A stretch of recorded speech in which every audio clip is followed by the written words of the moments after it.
All right, we are getting a lot of questions about the hunting and trapping regulations for the next cycle.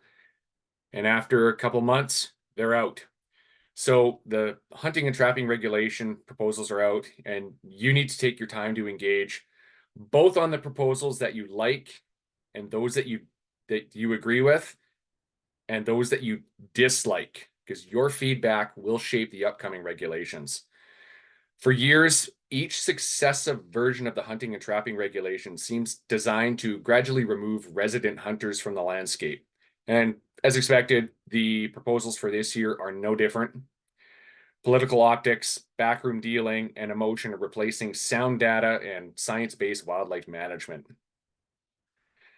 So that means fewer and fewer resident hunters will be permitted on the land for fewer and fewer days. Take a look at this slide right here. BC already allows far fewer hunters per square kilometer than any of our neighboring provinces and states, even when the data shows that harvest numbers are well below the sustainable level. So in 2023, hunter density for moose was pegged at just 0.29 hunters per square kilometer in British Columbia. Washington State, they managed their general hunter density at 2.6 hunters per square kilometer, 9 times higher than British Columbia. Even Alberta's hunter density is roughly double ours at 0.63 hunters per square kilometer. Utah's managed density, 10 times higher than BC's. Oregon's density, 11 times higher than British Columbia's. And of course, these restrictions come at a time when funding for wildlife management is at a historic low in British Columbia.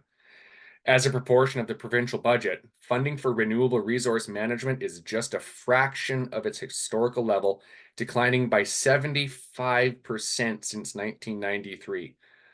Only a fraction of the hunting tag and license fees are dedicated to wildlife management.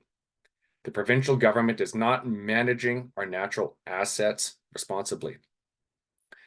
Handing over wildlife management to a multi-stakeholder group, including First Nations and non-governmental organizations, such as the BC Wildlife Federation, would insulate wildlife funding and decision-making from political considerations. We will be talking a lot more about this in the lead up to the fall election this coming October. So I digress. Back to hunting regulations, though. Here are a few key regulations that you are going to want to engage on.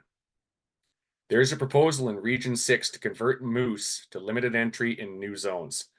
In the rationale for this decision, they cite, quote, high hunter density in areas that are commonly used by First Nations people exercising their harvesting rights, and to ensure that overcrowding of hunters does not negatively affect the hunt experience for all hunting user groups. We already showed in the previous slides just how low BC's hunter density is. There is no science-based rationale for this change. This is purely social and political theater. And again, many proposals restrict hunting opportunities by converting short open seasons to LEH for resident hunters, further reducing their numbers on the landscape by making species tags available through lotteries. Like caribou and moose, bighorn sheep and thin horse sheep hunts are being proposed to be converted from open seasons to LEH in areas where science does not justify limiting these opportunities, like this one in 7A and 7B. By contrast, expansions of hunting opportunities in BC are limited to the ridiculous. While we actively pursue wild game for our freezer, the government has proposed an all-year open season on raccoons in the Dominica, which is already in effect on Haida Gwaii and in the caribou. British Columbia has more resources, more big game animals, and more opportunity than any of our neighbors, but our opportunities are constantly being rolled back, and there's no good reason for it, backed in science. The science does not justify it. Hunters are not the reason for declines in wildlife populations. That's the result of years of mismanagement and social politics. So it's important to note that these proposals close March 22nd. You need to engage on these if you want to see change. There's instructions on our website, the link here. So submit your opinion in support, opposition, or neutral on every single one of these. And there's also opportunities to provide more detailed feedback. So do it respectively, do it backed in science, and do it with the passion that we know that our members have. You also need to engage with your MLA. The BC Wildlife Federation has a form letter on bcwf.bc.ca/hunting that will tell your MLA that you will not stand for social experiments that impact our wildlife management policies. There's an election coming up in October, as I said, and you need to start raising your voice for wildlife now to see our elected officials put wildlife first in their policies.